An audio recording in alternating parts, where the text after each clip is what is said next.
What's up, you dirtbags? My name is Luke Egebraten, and we have a gargantuan episode for you guys here today.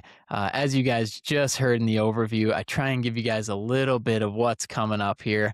We are so excited. One of my great friends finally joining the Dirtbags podcast, and just to dive in with you guys here. We have so much to uncover, and we're so excited to be talking with all of you listening. So for one, thank you guys for listening. It means the world. This is the best job I could ever imagine having. And I'm so excited to welcome in our guest. I tried to do just a quick intro here. So we've got the man himself. He is a husband. What? A father. What? A founder, coach, crew ambassador.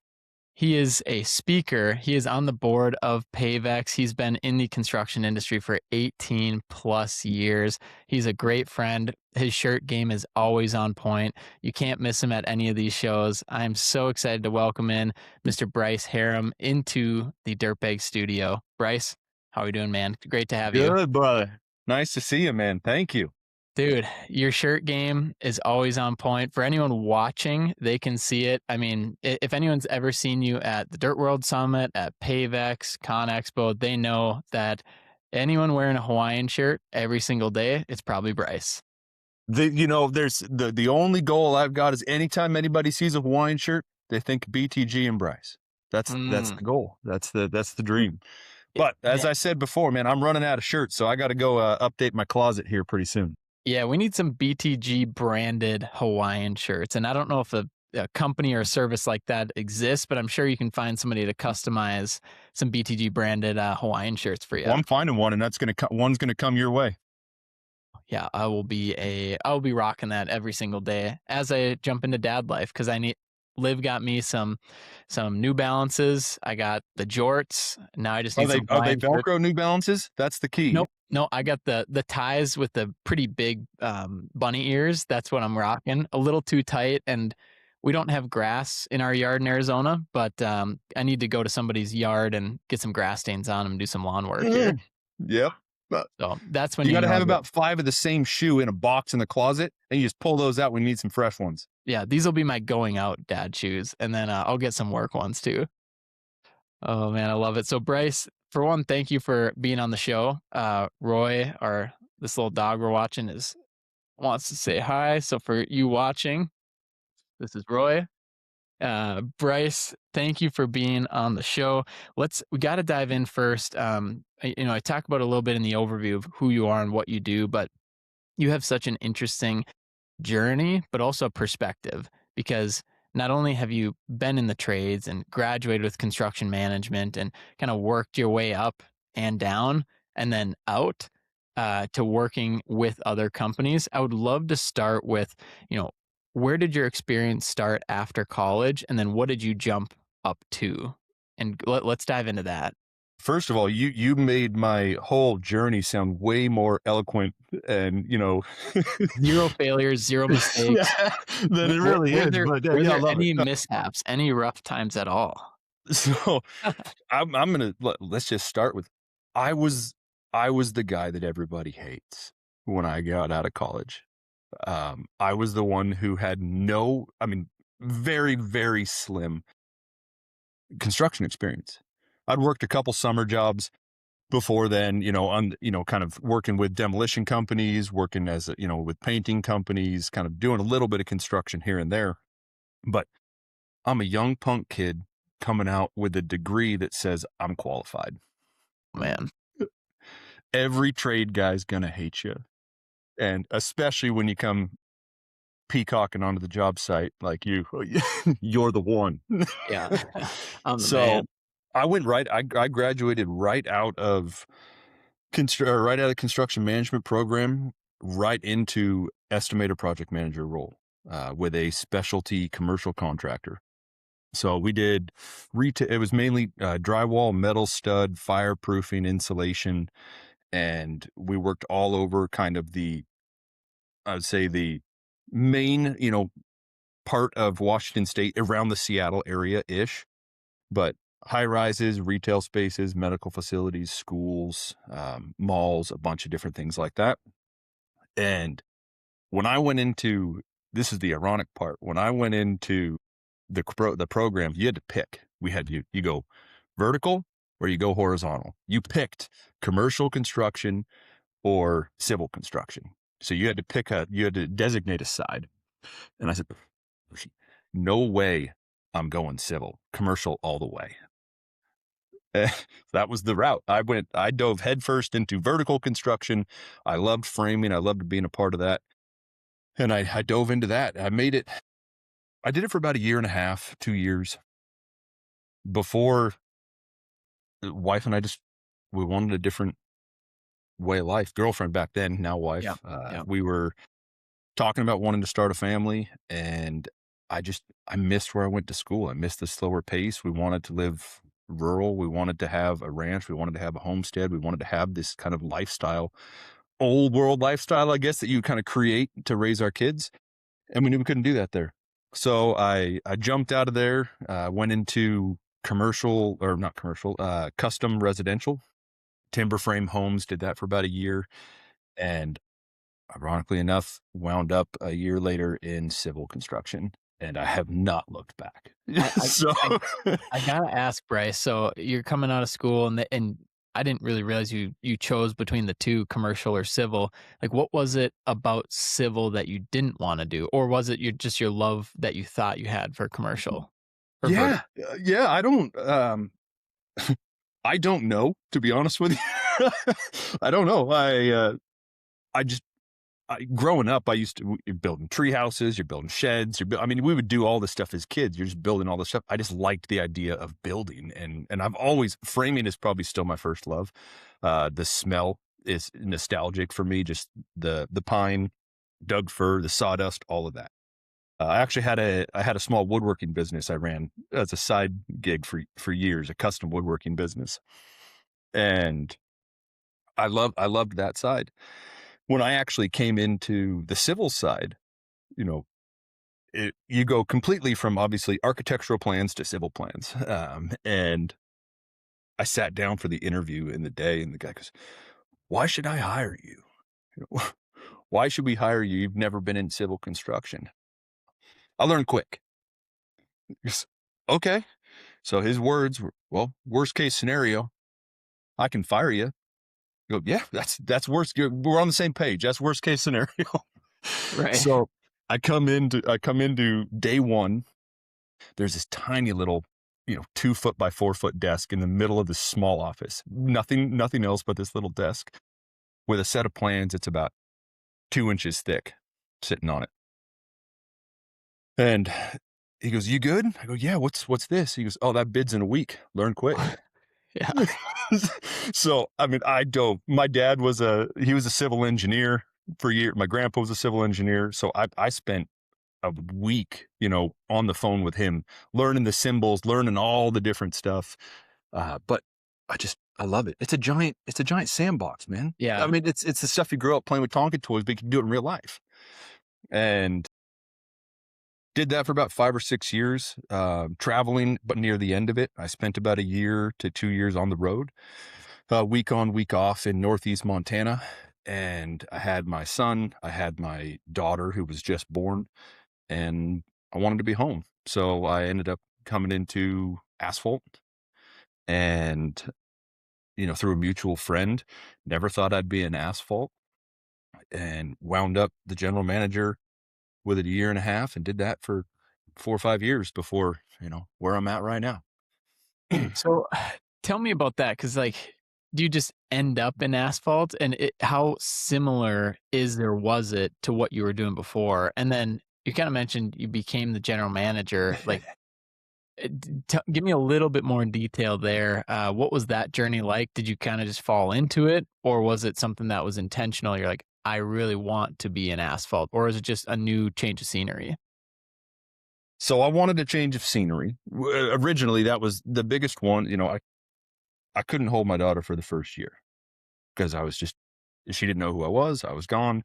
We were, when the year before that, we had a 2 year old. My wife was pregnant. We were living in a trailer trying to build a house. And I get the call that, hey, this job, we got to get you going. So I'm week on, week off, Yep. out of there. And even on the weeks home, I'm working at the office, so I'm not home.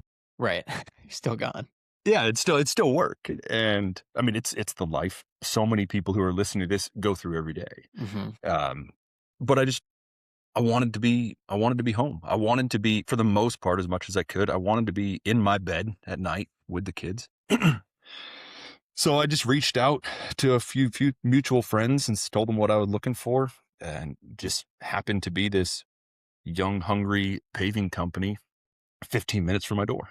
Was that central paving? Yeah. Yep. Gotcha. Okay, cool. So I went down there and met with them, and instantly, I mean, just connected. It was just I'm competitive as hell. I just love it. And everybody there, they wanted it. They wanted to build something. They were all young. I was the oldest one there when I came Wow. in. So we were all very, very much in the same track mindset of just wanting to go for it. And I loved it. I always wanted to be part of building something, not just on the team. And I've always loved working, even from when I started, I knew right off the bat, I wanted to work with smaller contractors for a smaller contractor because I want to be a part of it. I didn't want to be estimator or project manager 237. I wanted to be able to have relationships. I thrive on relationships. And, you know, I learned, we could have a whole 2-hour session on all the mistakes I learned as a PM and estimator. We won't need to go into all of that, Sure. but I learned really quickly once once I got humbled by the field where my place was as a project manager. And I picked up really quick that where I wanted to go and the things I wanted to do and the things I wanted to accomplish, if I asked the right questions, I could get there. If I asked the right questions, I could build a plan that got us both what we wanted, the common goal. I did the same thing at Central Paving. I came into Central Paving. I'd only been there about 4 or 5 months as a project manager. That's what I was hired for. And I asked for uh, an annual review. It's just ridiculous to me, to the fact that, 4 months in, you're asking for a review. And I promise everybody listening, it didn't, in my head, it wasn't entitled at the moment. Thinking about it now, it kind of feels like it. Sure. But I asked for a review, and I said, and they go, "Well, we've never really done one. What do you got in mind?" I said, "Well, I just really have a question. What do you want?" Hmm. They go, "What do you mean?" I go, "What do you guys want? What do you want your role to be with this company? What's your goal?" And I said, "Honestly, we want to own a company. We don't necessarily want to run a company." Perfect. I'll run it. And they said, "Oh, okay. How you going to do that?" I go, "I'll come up with a plan.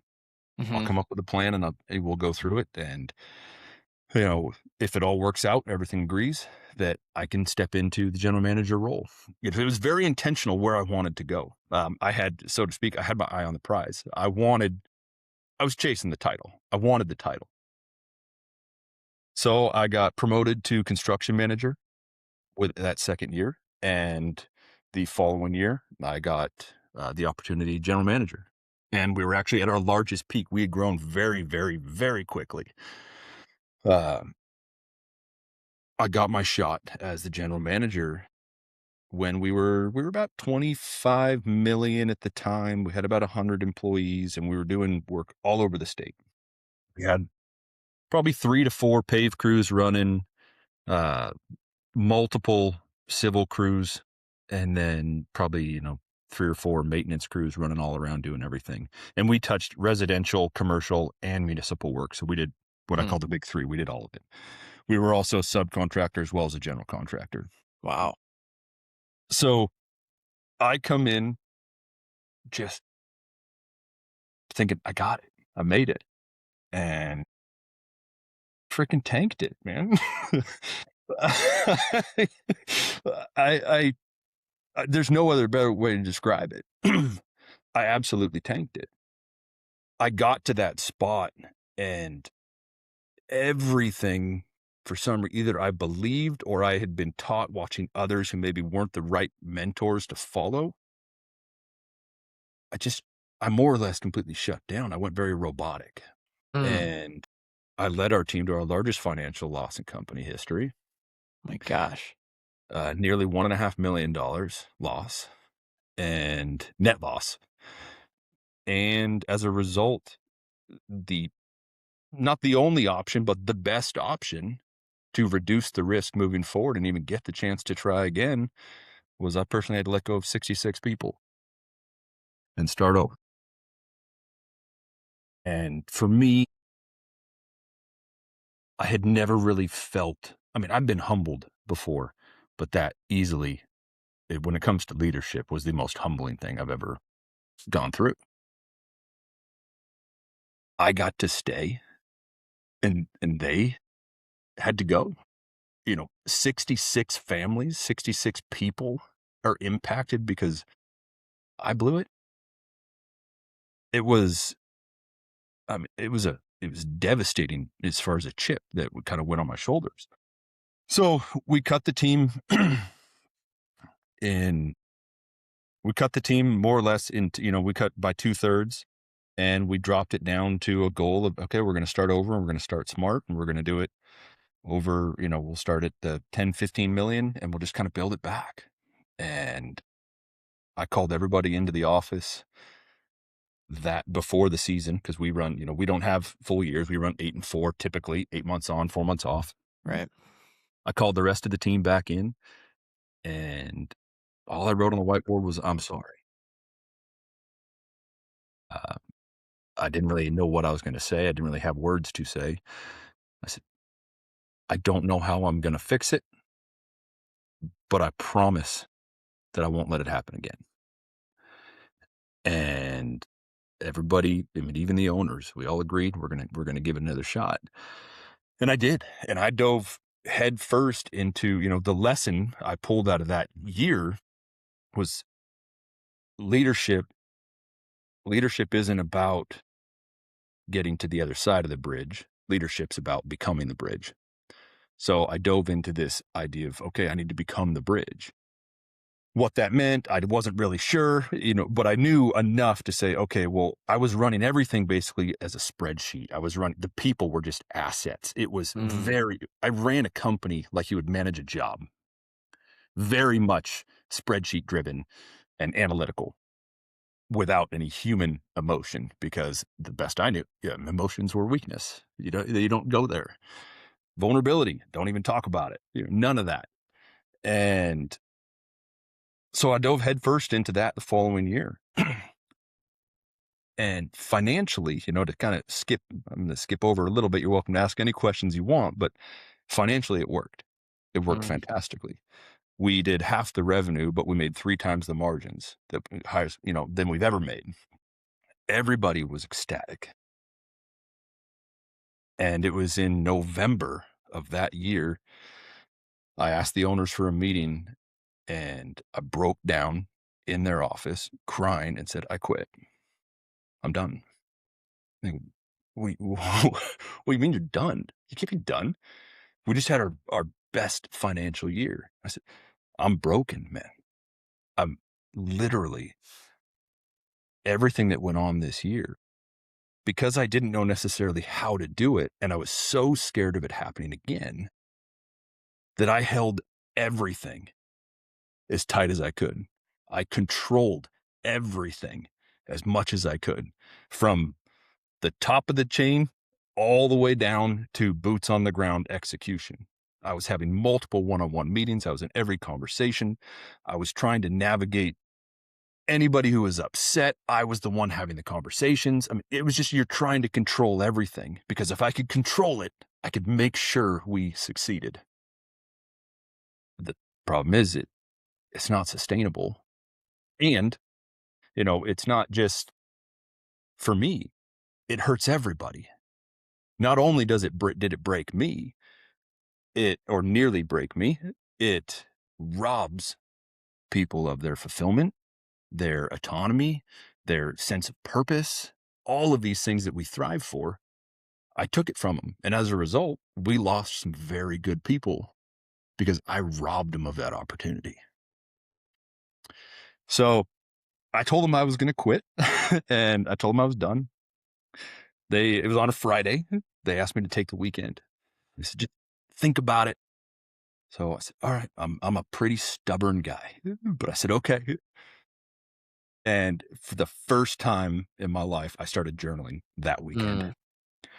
And I started what I now call my why journal. And I wrote down, why do you love the industry? And by the time I got done, I just wrote in notes in it all weekend. By the time I got done, it was the people. I just, what we get to do in this industry is fantastic. I love being a part of what we get to build. But it's the reason I'm a business coach now, but it's for construction. It's for contractors because I love those people. We're dysfunctional in the best possible way. It's the only way I can put it. Yeah. I mean, to have such a wide dynamic of people that have to come together and make it, not only make it work, but succeed from field to office. And as far as I'm concerned, it's untouchable as far as any other industry. It's so unique. And so I came back and told them I would stay. And I said, I will stay, but I need to change things. I said, okay, excuse me. What do you need what do we need to do? And I said, number one, I'm going to work on myself. I'm going to figure that out. Yep. And that's kind of where the whole process of, lead yourself first stuff. If we truly want to lead others, we got to start here, and set ourselves up to be able to handle that load to show up every day. So I started there relentlessly working on myself. And the next one was, I said, I'm going to help others.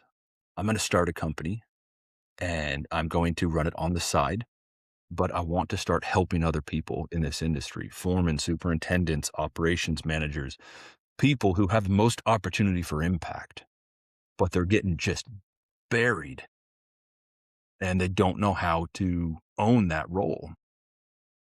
I want to help them because if I'm going through it, there's tens to hundreds of thousands of people going through the same thing. And they said, okay, what's the third thing? I said, we're going to completely start over. What do you mean? We're going to build an entirely new system, new team, culture, everything. We need to rebuild it all. And, whoa, what? Why? It works now. I go, no, it only works because I'm there. What's up, you dirtbags? I'm Joe from Phaser Marketing, and I have the unbelievable honor to talk to you about insurance. I know it's not the sexiest topic, but hang on with me for just a quick minute, because this is important. If you're running an excavation, grading, or any kind of dirt moving business, you know the right insurance can make or break you. And that's where my man, Charlie Huff, comes in. Charlie isn't just some random insurance guy either. He's one of us. He grew up in a shop, he worked in the trades, and now he's dedicated his career to protecting dirt world companies like yours. His team is full service, fast, and relentless when it comes to getting you the best coverage at the best price. They flip over every rock, negotiate hard with carriers, and make sure you're not just covered, but covered right. And the best part, they make it easy. Need a COI? It's done. Adding or removing equipment, he's got it handled. Got an audit coming up? No sweat. They take the insurance headaches off your plate so you can get back to running your business. So if you want an agent who actually gets it, hit up Charlie Huff at 435-764-4833 to get your insurance dialed in. If you're relying on one person to carry it all, you don't have anything. You don't have a business. You have a person. And if that person leaves, you're left with nothing. The idea was we needed to build a leadership team that ran this company if we wanted to be sustainable. And so for the last 3 years, I built that. I worked with the teams to build that and navigated from sales to ownership, or sales, ownership, operations, and everything. And it got to the point where I still love construction. I love what we get to do. I love being a part of it. Um, but I didn't realize how much fun I had in the people side of it, the people building, the team building, the alignment, all of that. And it just drew me to where I am right now. And so I took the full leap. Now, after about a year and a half of doing it, I took a full leap so almost 6 months ago now, Hmm. and BTG full time and dove head into it. Man, incredible. And I'm going to go back and I've got a couple things I want to hammer in on from that story. And thank you for sharing everything. I think everyone listening, we're very blessed to hear this insight because you're not sugarcoating anything and you're giving us real emotions, but also real data and like what was happening. And so I'm going to touch on that in a second here. And for people listening too, as Bryce is mentioning, we'll talk about BTG shortly. You primarily focus in asphalt, concrete, and heavy civil and helping coach them. And part of what we're doing on this podcast too, and what I'm excited to get into is just things you're seeing and things that our listeners can take away today from that. But before we dive into that, which I'm excited to, I want to go back a little bit to, you mentioned you laid off 2/3 of the company, $1.5 million loss, and you just have to, I mean, you have to make drastic changes and you're fully responsible, right? You're the GM. It stops with you. Uh, my first question, and I hope everyone listening is thinking this as well, is like, how do you go about telling 66, 2/3 of your team, 66 people that have families that you failed and that they're no longer going to work there? In a lot of one-on-one conversations. I mean, there's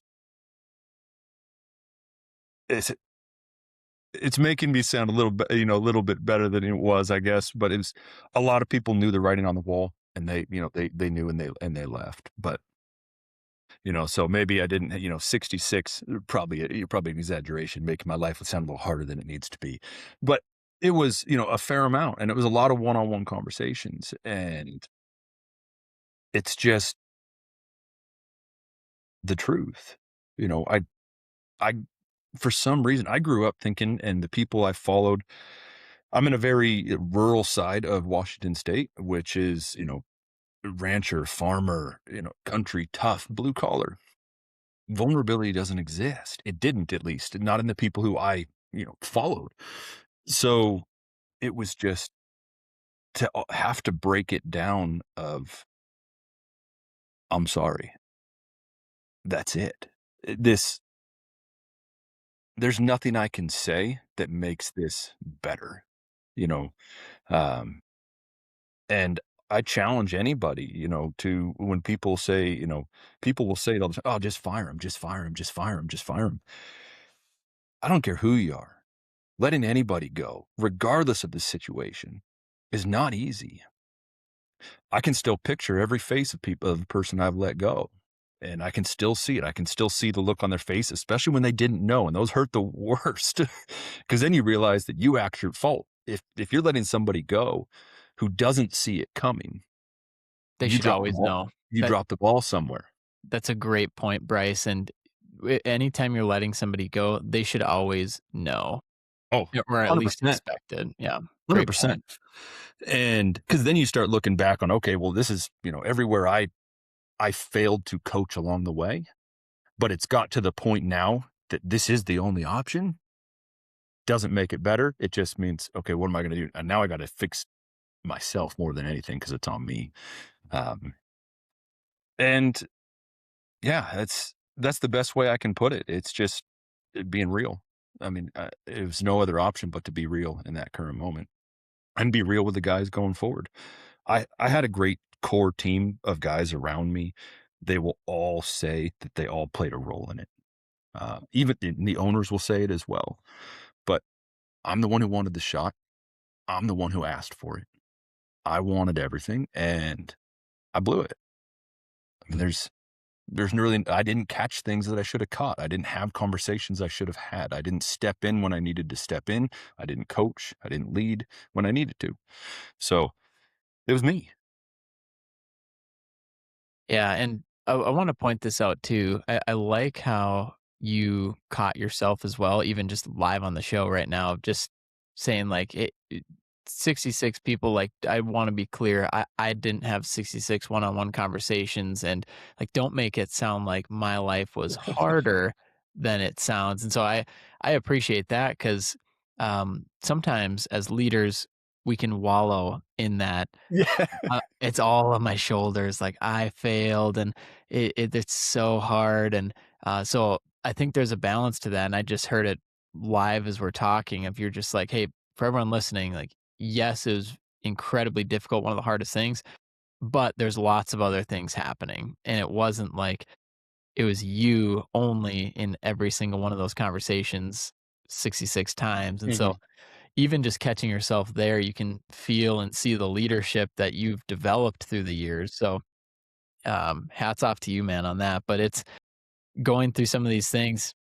It's one of the worst and best things for us, right? Because if you think if you've never gone through anything like that, you've never heard a discussion like this, Mhm. then you wouldn't know how to react and make sure that we can take care of our people properly. Which is what I want to transition into right now. Is how do we avoid some of these catastrophic losses. And maybe we'll start there and let's talk about maybe what you see as some warning signs or some red flags where you start to drift off into the spreadsheet, right? And I just thought that was amazing of you saying, you're running it like a job and you're like a PM and you're running the business like a project manager. And talk to me more about what are some of the red flags you see. And just for the sake of this one, let's do 1 to 10 million revenue companies or 1 to 20 million, whatever you prefer.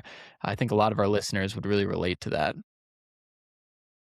Think it's, for me, from going back to that, I said one of the biggest problems for me personally was I tried to run it from an office chair. And you get caught up in, yeah, the workload of there's so much going on. You're trying to track, you're trying to look at P&Ls, you're trying to look at balance sheets, you're trying to manage schedules, you're trying to understand all of these different things that's going on. It's, oh, I don't have time to go to a job site, you know. And before you know it, you blink and it's been 6 months and you haven't gone to a job site. Hey, dirtbags. This is Joe from Phaser Marketing, and I'm here with this brief pause to let you know that this episode of the Dirtbags podcast is brought to you by SludgeHammer, where science meets sustainability. At SludgeHammer, they're not just treating wastewater, they're transforming it. By introducing cutting edge microbiology into conventional septic systems, SludgeHammer is making waves in the world of environmental engineering. Their secret? It's not high tech hardware, it's smart biology. The SludgeHammer blend is a powerful, proprietary mix of naturally occurring bacteria that supercharges your existing septic system, turning it into one of the most effective and eco friendly wastewater treatment systems on the planet. SludgeHammer systems are NSF 40 certified for single family engineered designs and rigorously tested to the IMPO IGC 180 2003 standard for both proactive and rejuvenation applications. They're also listed under the Uniform Plumbing Code, giving you confidence in quality, safety, and compliance. It's clean, it's efficient, and best of all, it's sustainable. No chemicals, no overhauls, just a smarter way to protect our water and preserve our planet. To learn more about how SludgeHammer is reinventing wastewater treatment for a greener future, check them out at sludgehammer.net and check them out on Instagram at SludgeHammer Group Ltd, where you can learn more about their installer network partnership program. And check out AK Industries and HydroAction for their trifecta of all your needs for wastewater solutions. We don't get time, you make time. And we make it based on what's the priority. We have to get clear on the priorities. And one of the reframes that really helped me was, instead of saying I don't have time, I Yeah. stopped and said it's not my priority right now.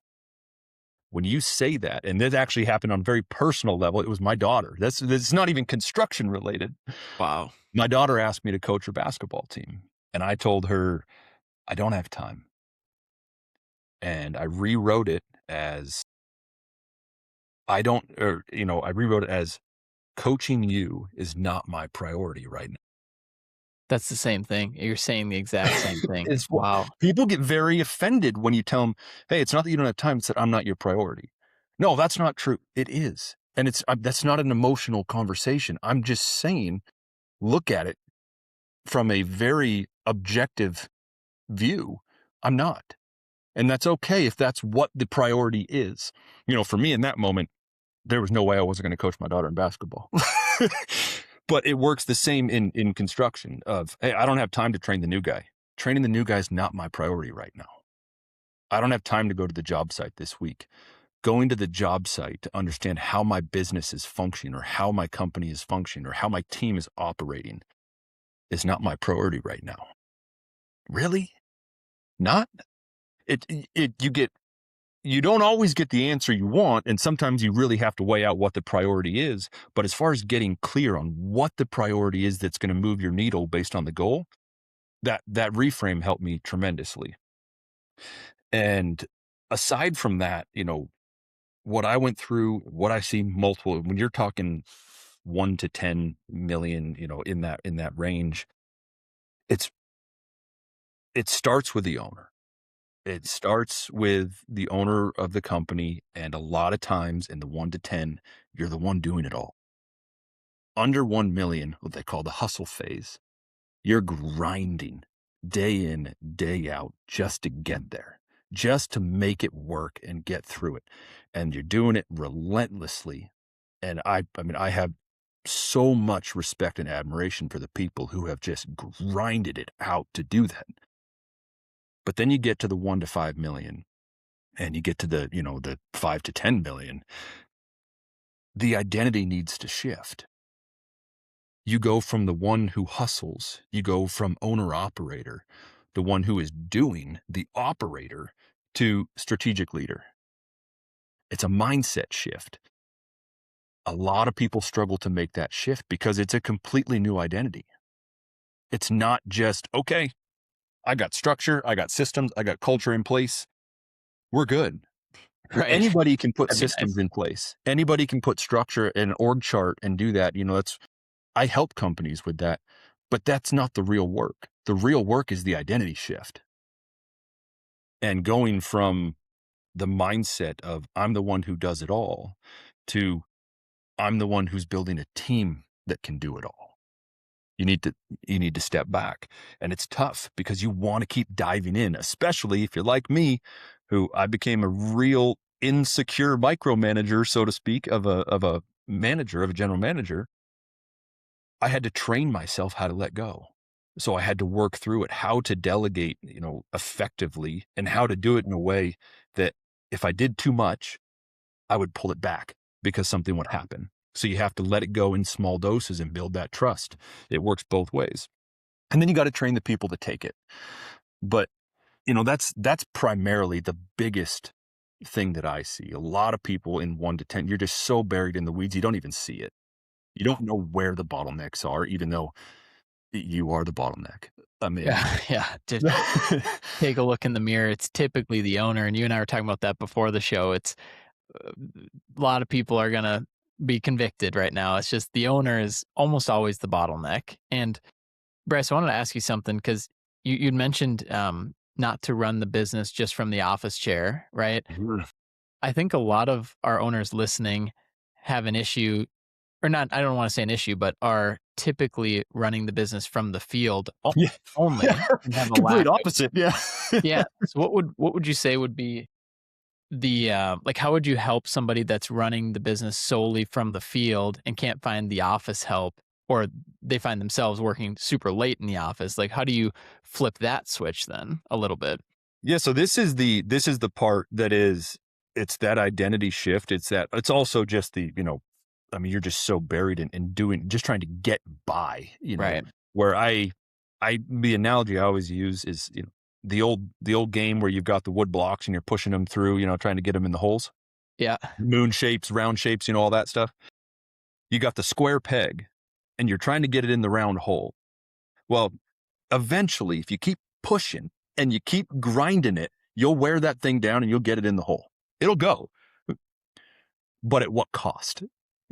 How much did you have to exert yourself to get there? Right. And So the very first thing that, aside from identity is the number one thing. Culture and identity, you have to know who you are, where you're going, why we're here, and what we stand for. Because without that, you pretty much don't have anything to build a team off of. You got to Right. build a culture is not pay, it's not health insurance, it's not, Ping lunches, pong tables. barbecues. Yeah. Those are what we call trappings. That's what you trap people with. Now, I'm not saying pay is a bad thing, but pay is a trap. You can pay somebody enough money to stay in a company they don't love. It's a trap. Real culture is built around purpose. So you've got to establish who what the company stands for, who you are, and then you got to go and push it around. Who am I? It can't just be writing on a wall. It has to come from you. So you get that. The person who's in the field trying to make that transition to the office, we have to look at everything you're doing. We have to break down the structure of how many roles are you really trying to fill right now. For most of them, it's 3 to 5 roles, if not more. And they're stuck working in the business rather than on the business. On the business might be a Saturday morning, or a Saturday or Sunday morning or Sunday night, or 9 o'clock to midnight, or they're just not working on the business at all because they're just doing what they need to get by. You see it a lot in the northern states where they just work to all heck for 8 months and then try to do it all in the winter. The problem is if you don't have a system in place to run it effectively, you go right back to your old ways all the way through, and it's just a repeated cycle. Right. So we need to analyze what roles you have, what you truly want to do, where the company needs you, and what you like to do. Because if you don't, just like anybody else in any position, it's got to be something you're going to enjoy doing. And then we look at what roles do we need to fill then? Because if your name is on 5 slots in the org chart, now we need to define those roles.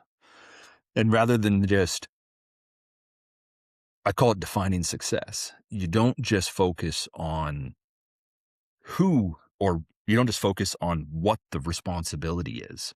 You're responsible for planning jobs. You're responsible for making sure the crew is developed. If you're a foreman, you're responsible for making sure the job runs smoothly. Those are tasks. What does success look like? We want to focus, we paint the picture with the outcome. So when I help people build job responsibilities, we don't just focus on the task. We go through and say, now paint the picture. What does it look like if they're doing that? And then we build from there, we fill the slots, and we work to pull people in, train them up, and develop. So that would be the first place I would start for somebody who's truly there. We need to analyze your spot on what you're at, where you're at, just to see where we even need to get you out of there first. Man, this is so good. I'm going to back up a little bit since we have you on the show, and we're going to get some free advice here that we don't have to pay for. Let's walk through. So there's a couple things, man, that you're just hitting on that I want to dive into. So first of all, you mentioned a huge one here is getting clarity on your purpose, because that's what's going to drive everything. If you don't mind taking us through an exercise of, like, let's say somebody's listening, they're like, okay, Bryce, that sounds great. Find my purpose. Like, how do I do that? Like, what does that mean? And then if you don't mind, after that, you talked about roles and responsibilities. If we could pick a role, let's say a PM or an operator, let's build one out here and see how you would typically coach somebody to do it. And you can use me if you need any help Yeah. there. Defining, I mean, the whole thing of looking at a company and looking at a purpose, it's not just, you don't sell tasks. It's no different than what we just talked about in the job responsibilities. We sell problem solutions. We sell solutions to problems. So the idea is, there's that for the customer. That's part of our purpose. We're here to serve the customers. Okay. Who else? Yeah. When you started this business, when you close your eyes, what's the dream? What do you envision? What would you picture? And, for me, when I went through and did it for us, and what I wanted to see was, I wanted a spot where people walked out of the door regardless of 2 weeks, 2 months, or 20 years, that they walked out better than the day they came in. That was why we were here. And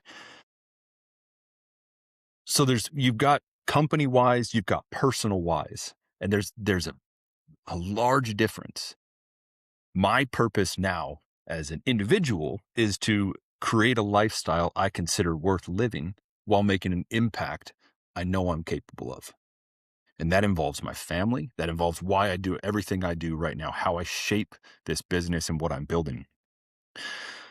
My why for BTG is to remove owner-dependent businesses in the construction industry. Remove it, eliminate it, because this industry wins when we stop relying on one person to carry everything. Wow. So Can you say that again? Remove owner dependency. eliminate owner-dependent businesses in the construction industry. That's beautiful. You can tell that has been thought through, and like that is you're in an elevator and somebody asks you, what is your mission with BTG?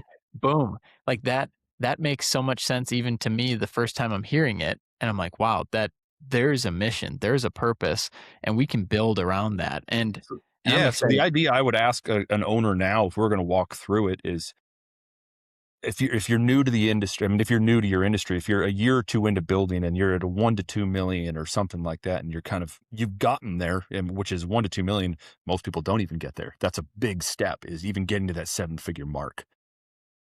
You've been in your industry or you're in your company 5 years in, 10 years in.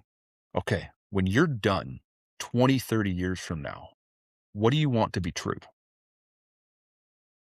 What would tell you that my life or my company was successful the day I walk out the door 30 years from now? It's, for most people, it's not, oh, we made a ton of money. We, made a lot of profit. That profit was good. I got to buy a boat, Yeah. There are people who do that. There's people who run that way. And that's, those are not the ones that you see building something meaningful. So really sit on that, in that image of, what do I want to be true? You could say on your deathbed, you could say, what do I want to be true when I look back on my life, when I'm sitting on the front porch in my rocking chair, looking at the sunset at 75 years old? What do I want to be true about the company I built? And I say that because that's my favorite spot to sit here. I want to look back in 30 years on my front porch with a glass of whiskey, looking at the sunset, and be like, I got to eliminate. That word is very intentional. I got to be a part of eliminating owner dependency in the construction industry. Because you also know the ripple effect that has on those owners, right? And that's why that's part of your mission, because it's helping them, because you've also experienced some of that and gone through it and seen what they can do from the other side, and that they can set their own missions. Yeah.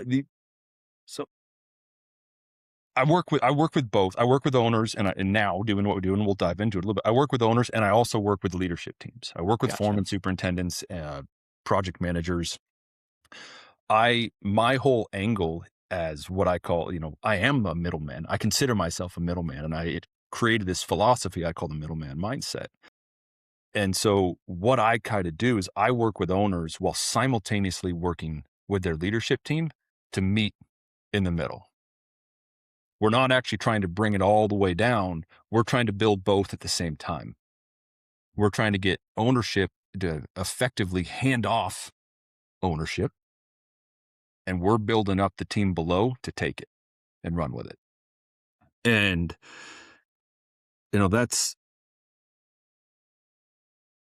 that is I think it's such a crucial point of being, it's two different identity shifts in what you're trying to build. And I'm rambling now because I completely lost my train of thought on where I was going with it, but You're doing well. So I'm going to just spin it back. Go ahead and ask another question. We'll just run from there because I completely lost where I was going with it.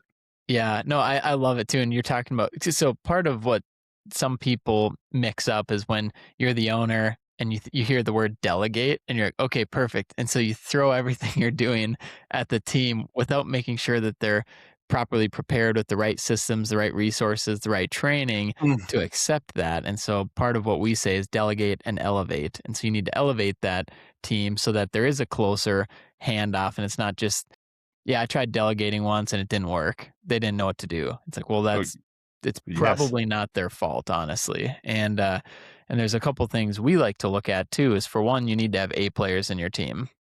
If you don't have A players in your team, that would be a hiring issue and or a standards issue.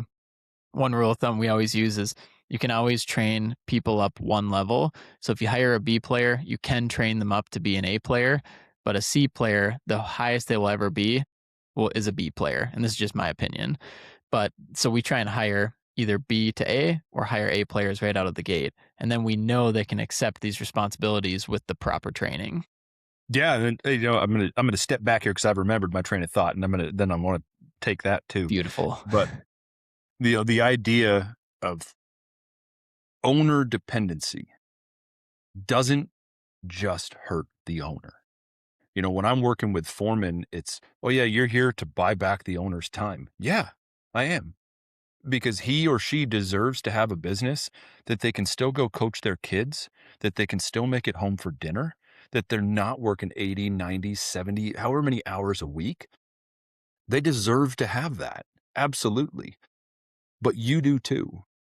Because owner dependency doesn't just hurt the person doing it. Go back to my story, my second year as GM. I robbed so many people of their opportunity to seek fulfillment and autonomy and empowerment in their position and chances to elevate themselves. You hurt everybody, not to mention you hurt your family. And, that's what are we doing here if we're not, or if we're not able to do what we need. You had Corey on, just recently in a podcast, Yeah. home and work. It doesn't, anybody who thinks they separate, I'm sorry, they don't. Yeah. You got to have both. If you want a strong, successful career, professional life, you got to make sure home is good too.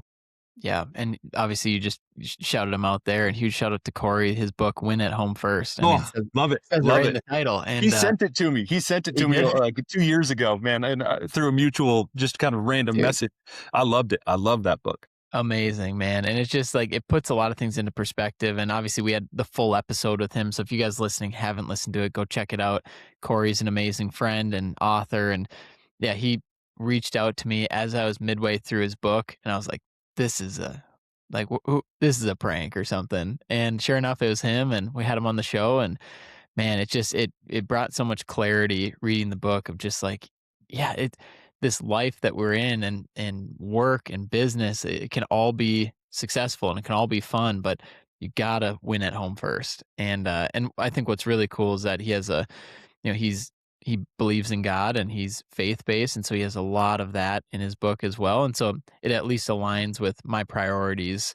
And I love how you were talking earlier in the show of switching the way you say things. Like instead of I don't have time for that, that's just not my priority right now. And so when you do have your priorities set in stone and you're saying that's not my priority, are you are you a hypocrite or are you contradicting yourself of putting something else above that? And so I think it reframes your mindset just quickly, and you might still be right. It might not be the highest priority right now, but it at least tricks your mind into thinking it in a different way.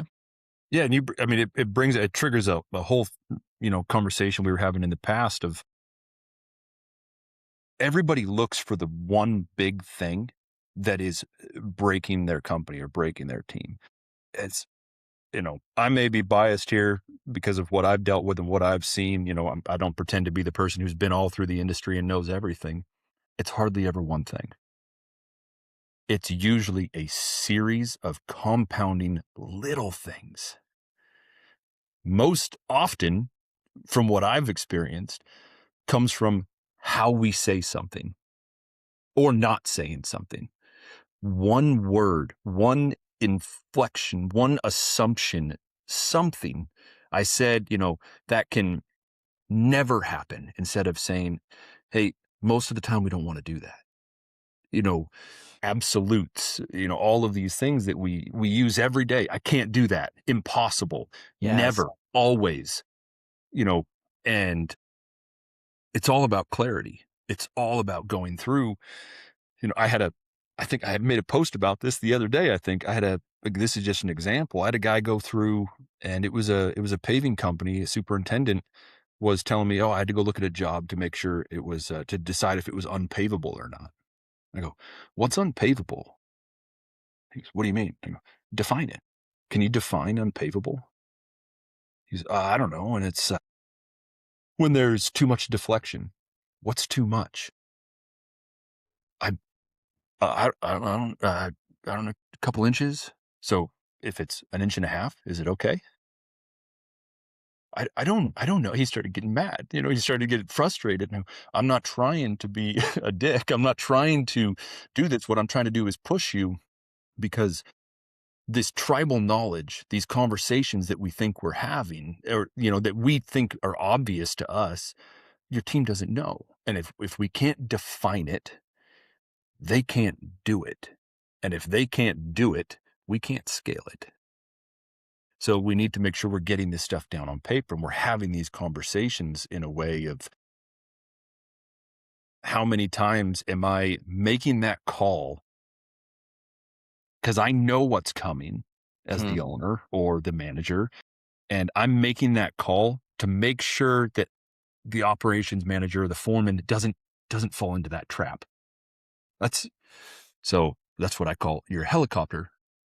Helicopter parent is what I think of, as dad, of you're protecting your people by having these conversations and clearing the way, or picking up pieces behind them with these conversations, but you're actually robbing them of an opportunity to fail and learn and grow. And you're robbing yourself of an opportunity to coach it. Mm-hmm.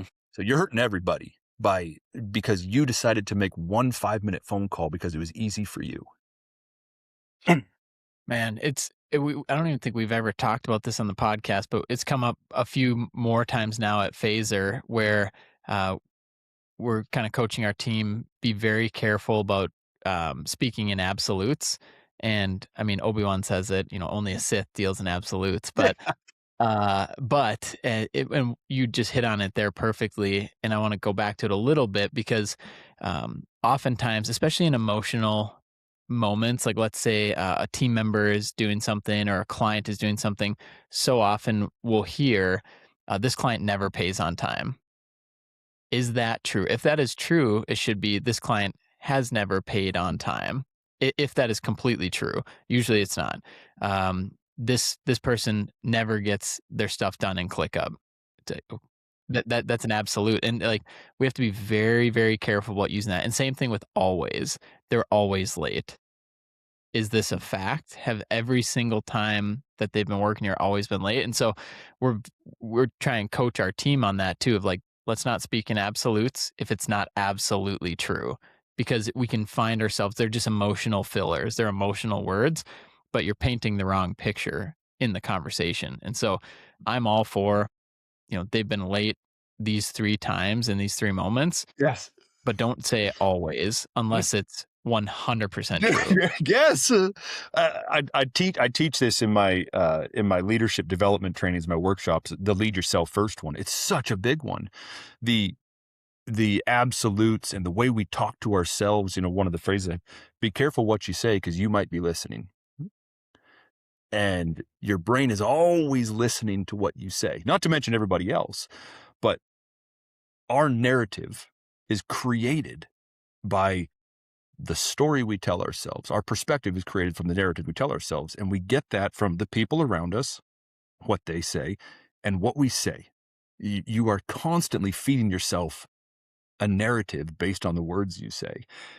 I would rather have, I would be less mad if my kid dropped an F-bomb, he's 9 years old, or my daughter who's 7, dropped an F-bomb, than when they say, it can't. I go, no, what's the rule in this house? Well, we don't say can't, Dad. Yes, we don't say can't.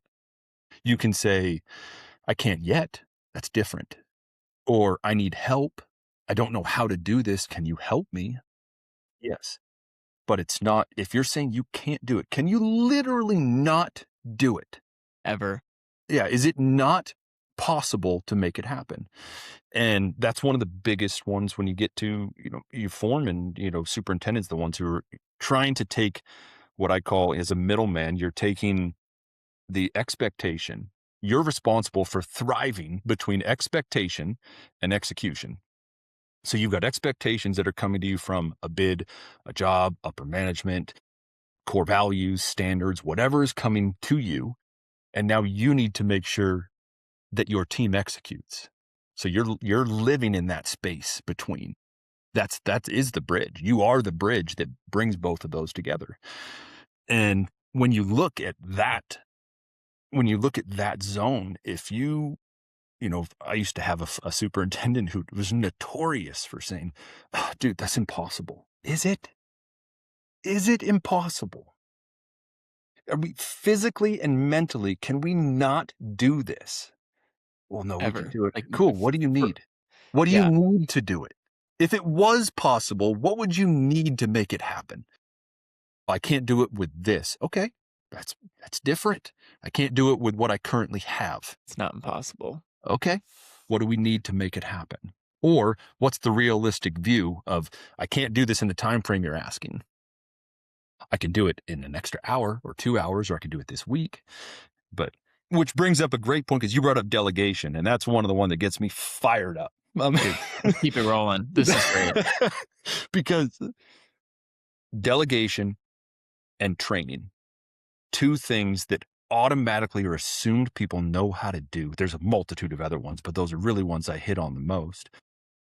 That, oh, you're a foreman? Go delegate. You take your best operator, you give them a $3 to $5 an hour raise. Nobody ever even asked him or her, do you want the job?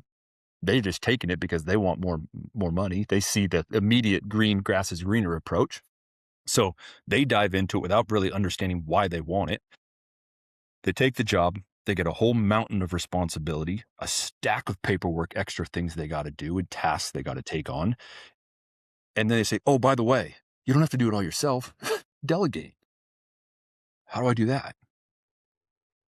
And a lot of, this is no reflection of any owners here listening to this, please, but a lot of owners don't know how to delegate. Because if you're the one who does it all, you've never had to physically figure out how to delegate.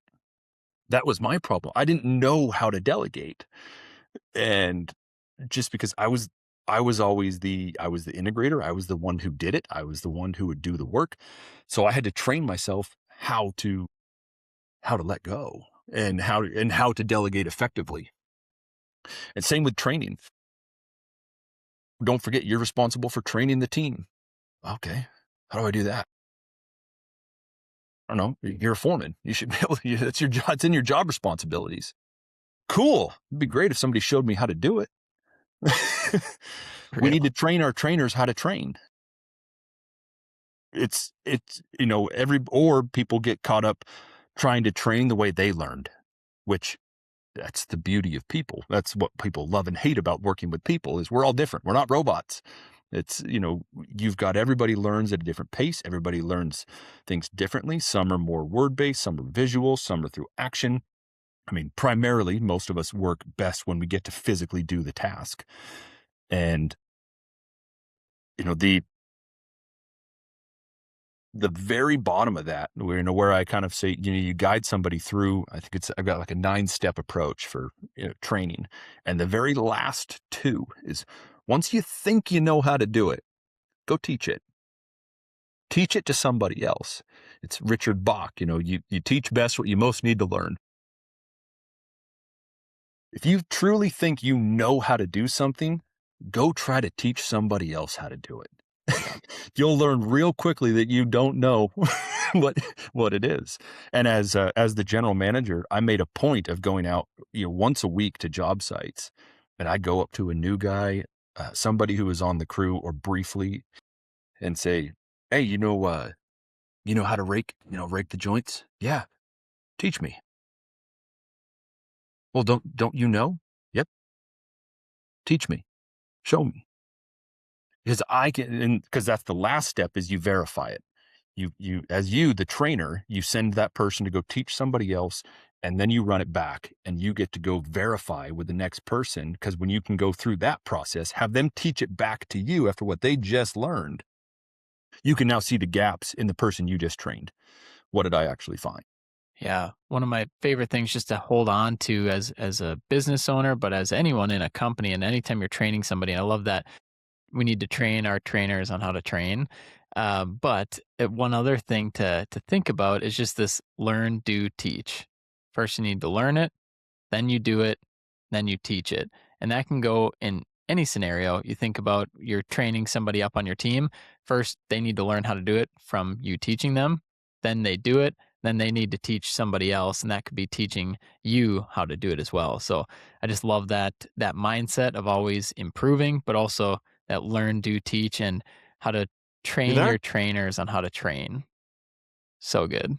Hey, dirtbags. It's Joe from Phaser Marketing, and I'm here to tell you this episode of Dirtbags Podcast is brought to you by Eljen, a pioneer in on-site wastewater treatment and a company built on purpose. For over 4 decades now, Elgin's been leading the charge in innovative, reliable, and engineer-friendly septic solutions.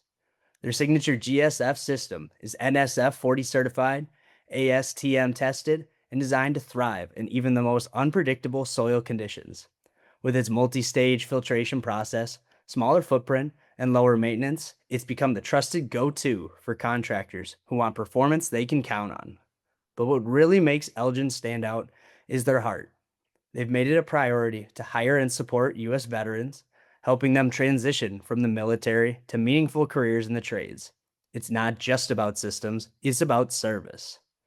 Whether you're a contractor, an engineer, or a supplier looking to elevate your installs, Elgin brings you innovation, integrity, and impact all in one system.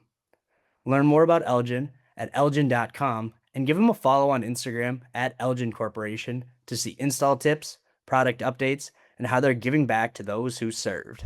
So, Bryce, like I know we were just talking about the, learn, do, teach, and how you're obviously you need to learn yourself how to do it, and then you do it yourself, and then you teach somebody how to do it. As you were just mentioning too, like how important that is from an owner's perspective, but also as you build other leaders. And I think that's one of the difficult glass ceilings to break through is where instead of you just leading others, you need to lead other leaders on how to build leaders. And I feel like we're just throwing all the acronyms and sayings out there, but it's no longer just one person leading. And I'm just curious because, and I'm going to bring it all the way back to the beginning of what you were talking about when you built the leadership team at Central Paving, because then it wasn't always just hinged on one or two people, right? And so, what does that do? And maybe more of a specific question for you is when should a company build a leadership team? Because I think, maybe somebody's doing 500K in revenue and they feel like they're too small to have a leadership team. Is there a certain point where they should have one, or should they always be looking to build that leadership team? I mean, removing what I call removing owner dependency. That's not just on the owner, that's in any position, right? And so that to me, that I focus it on the owner directly, but when you say owner dependency, that just means you're relying on one person. Anytime you're relying on one person to carry something out, you're potentially setting yourself up for a bottleneck point, a pinch point. And so, I mean, you could say, 10 plus employees is when you want to start thinking about it, or a million plus, 1 to 5 million. That's when you really want to take that step back into more of a strategic leader and build that. Cool. It's never too early to start. It's never too early to get yourself set up with the identity, the structure, and the systems. Because just because you have them in place doesn't mean you have to do them. But if you're looking at, a big one I challenge, owners with now is let's build your org chart right now. And I want to actually set it up into all the different positions, not just, okay, I've got owner here, but owner is also the estimator, the project manager, the operations manager, the superintendent. They're running all these different positions. HR. It's a very common one, you know, Oh and yeah. so I said, break it out. Literally break it out as an org chart flow on what it would look like. Put your name at every one of them. And then we can decide, okay, moving forward, right now, you can stay there. You don't have to fill those slots. If you're good with what you're doing, sure, great. But you've got a picture now of where I need to go to progress for the next step. If I need more time to work on the business, okay, well, what one of these is the one that I don't like to do the most, that I can fill a Yeah. spot? What are the busy work tasks that has got me caught working in the day to day when I need to, I need a day or two a week that I can work on the business? What pulls me away from that? Yeah. And being able to shape that and then And generate, you build from there of like I said, no different than asking about your purpose, what you want to be true years down the road. It's, you got your org chart and then you set, okay, what's it going to look like in 2 to 3 years and then 5 years and 10 years? What does it look like at 20 million? To be able to look at that and say, okay, well, this point, I'm going to need 3 more superintendents to do that. I'm going to need yeah. 4 more foremen. I'm going to need 2 project managers. Okay, well, how far away? Oh, 3 years. I guess you better start training now if you got nobody. Or you're Mhm. hiring. You're either Yeah. strategic hiring or you're building your bench depth for capacity. And it's all about utilizing the Spot team. on. And you mentioned this too of building your org chart. The reason this is so helpful, or I should step back, is first you want to build the roles and functions and put that on your board. Then you put the people in because we shouldn't build our org chart based off our people. We need to build the org chart first and then put the people in. And then one super important rule is that one person owns each box. And so let's say it's HR and finance, let's say it's operations, let's say it's sales and marketing, like you have these pillars and these divisions, one person is supposed to own it, own the responsibility of it. If two people own it, nobody owns it. And so that's just a great rule of thumb there. And then uh, you mentioned too just about systems, and this popped into my head, and I'm so glad you brought it up because we're talking about eliminating owner Yep. dependency, and I still got you. We're talking about eliminating owner dependency, and am I coming in clear, You're Bryce? you're not. You're frozen. All right, let me. There we go. Good. Yep. It's Check, blurry, but check. yeah, I got you. Okay, yeah, that clears up in post production. Um, so I'm super glad you brought this up earlier because when you're talking about eliminating owner dependency, and you said it's not just the owner, and I just thought of a great example that we see all the time in business is the office manager that runs the entire business, and the office manager wants to go on a 2-week vacation and everything falls apart. This is the same exact thing. And what we don't have in that scenario are the systems that anyone can jump in and run. And so systems and SOPs, they're just very simplified strategic operating procedures. If somebody's gone, I need to know exactly how to do something, where to go, when to do it, etc. And so I love how you brought that up of it's not just the owner, it's dependency on one Mhm. person. And you're building a business on a house of cards, right? We take one card out, somebody leaves for good or somebody leaves on vacation, everything falls. And so we're just, as you've been talking about, you're trying to remove that in these Yeah, companies. when I walk through a lot of people that whether it's owners or, field, frontline leaders, project managers, whoever I'm working with, one of the most common, I guess, positions we take or stances we take or what we work through would be focusing on, if you weren't here to answer that question, how would the team know what to do? And they go, oh, well, they would need to call me. Okay, they can't call you. You're dead.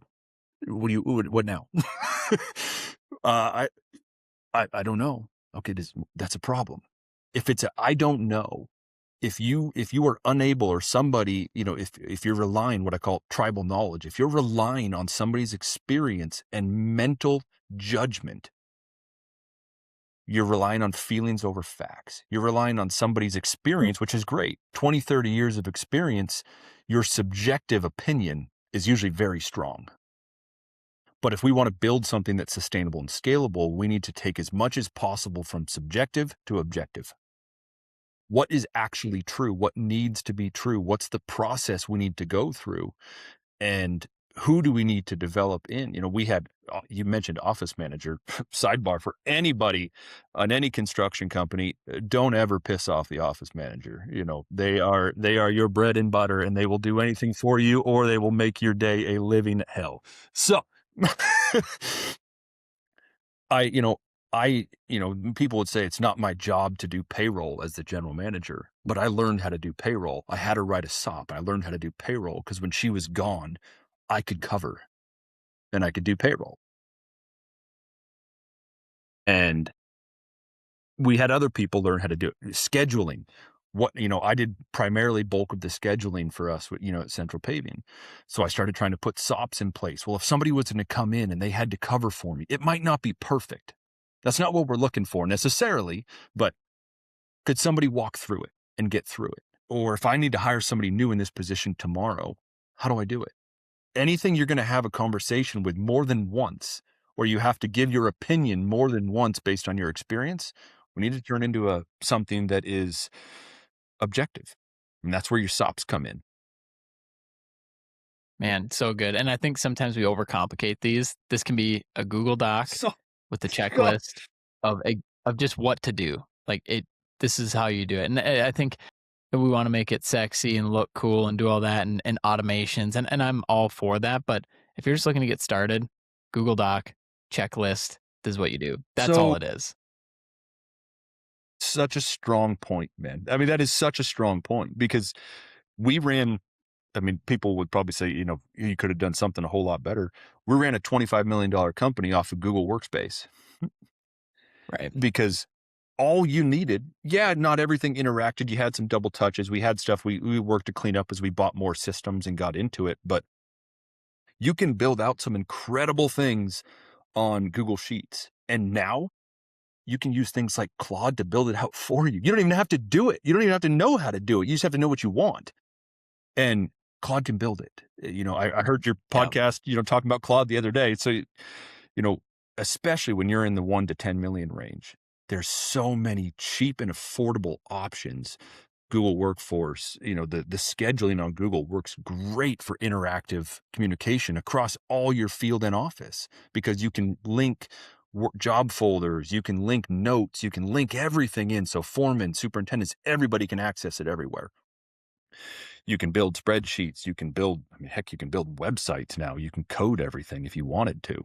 Just, it's so attainable right there that it's, anytime you've got these, this communication, triangle, so to speak, of operations needs to go to the owner and needs to go to sales and back to the owner in the back there. We got to get rid of that person.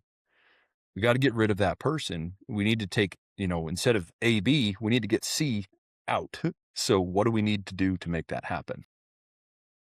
Yeah, so good, man. And as we, I do want to get a last piece of advice from you for our audience listening.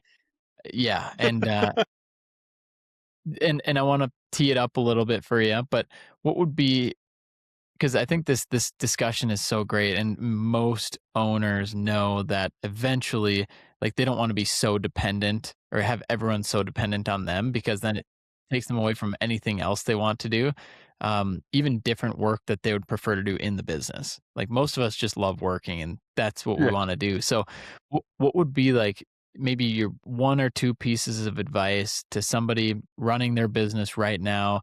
And they just feel burnt out. Like everything relies on them. Every phone call goes to them. But they're doing it because they have to. An absolute. They're doing it because they have They to. feel like they have and they to. feel like exactly. Yeah. And they feel like they can't get ahead and they feel like they can't break through this, let's call it, work comes in, work needs to be done, bills need to be paid. Like, how do they break through that cycle? In the non-cockiest, non-egotistical way, I'm going to go ahead and fire off one very clear answer. Hire me. I'd love to come help. Oh, I love that. I teed that up perfect then. It's it's clarity, and it's being able to it's no different than self-awareness. I mean, self-awareness, number one, would be the main thing I would say focus on. And that's a big part of even just lead yourself first. Those who can become self-awareness isn't just how do I see myself? What am I doing wrong? It's looking at yourself through the eyes of other people. I can't, I'm going to say this. I am going to use an absolute. I can't call myself humble. I can believe it. I mean, I could say, sure, yeah, I can, but humility comes from how others perceive you, not how you perceive yourself.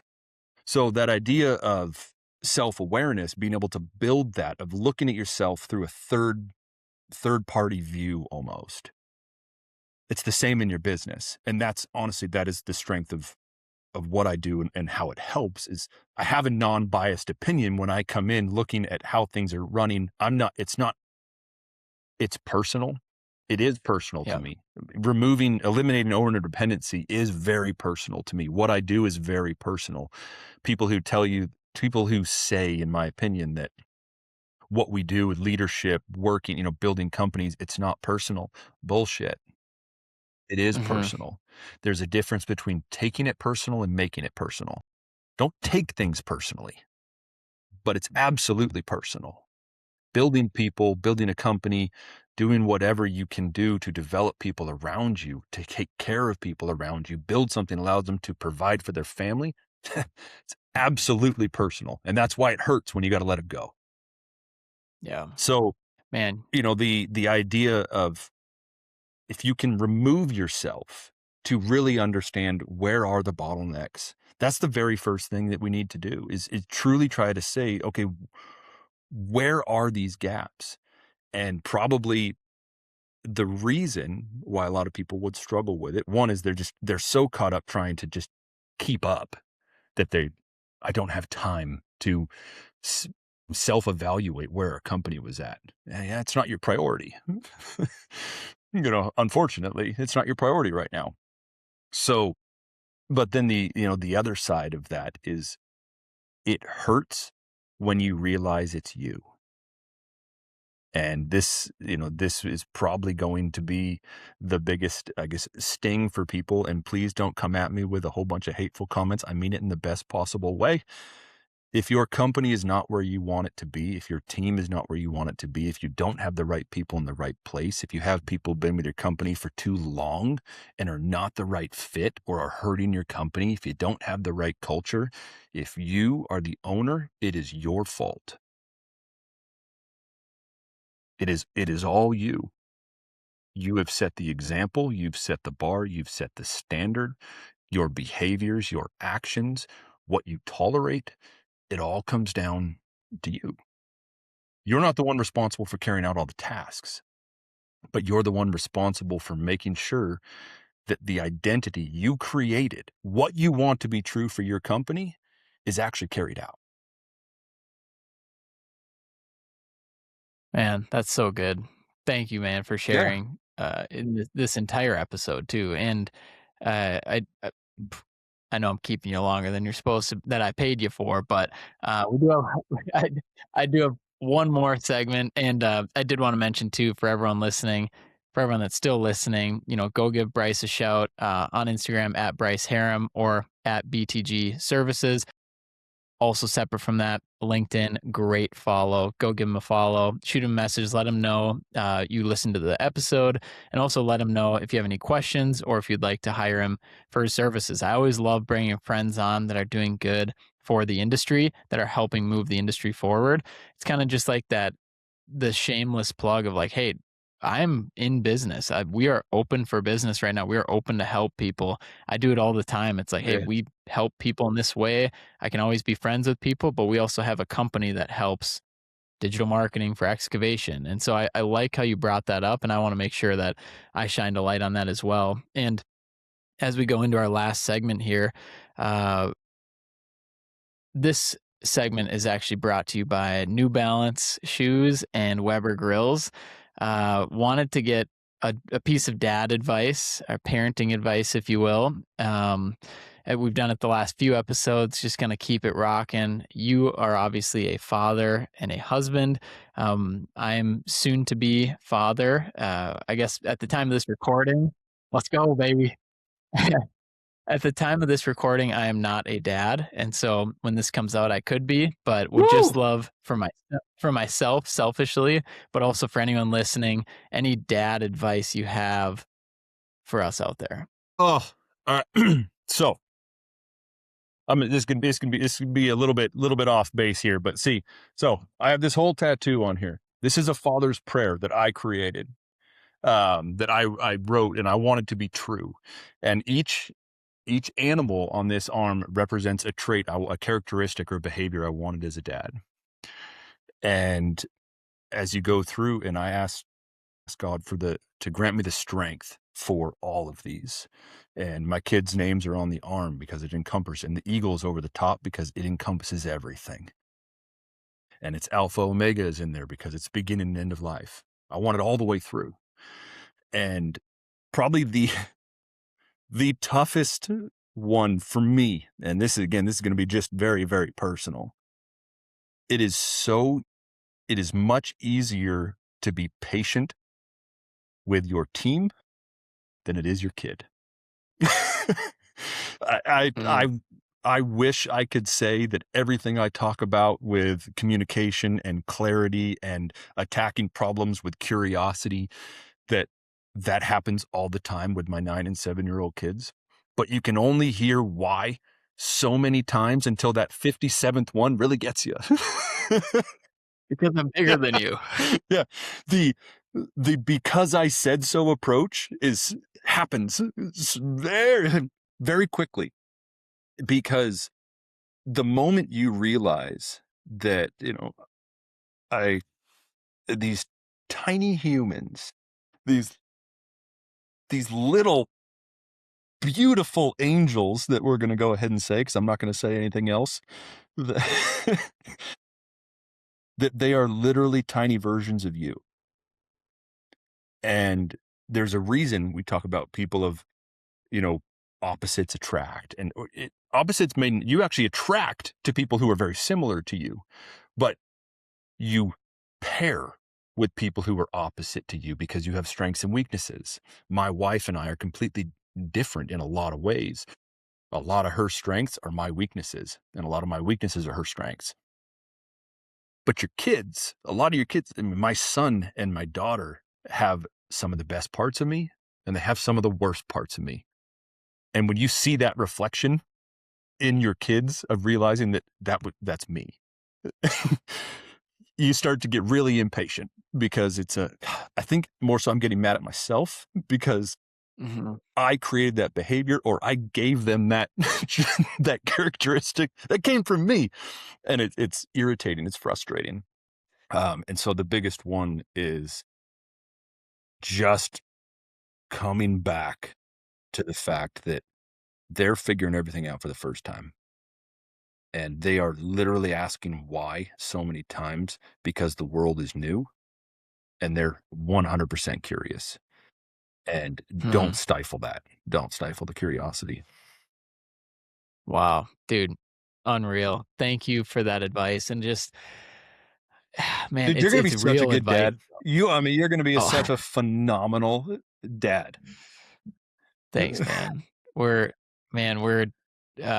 was telling you this before the show started, but Olivia, my wife, was talking to a coworker, and he'd just come back to work after 6-week paternity leave, and they just had their 4th baby, and he came back, and he's just like, none of this really matters, like the work stuff, and I don't want to and he meant it in the best way, of course, of just like the small, minute details and frustrations of like, the little things you talk about at work. And it's just like, we have 4 kids at home that are seeing life for the first time, and a family, and our faith. And like, it doesn't mean that you don't strive to be better in your business or your job. Of course not. But just like the little things. And I feel like I've already felt that transition of the little frustrations and nuances. I'm like, why am I even spending an ounce of time worrying about that? I think maybe that's what I've noticed even before the baby has come, is the worry that I have in the little things in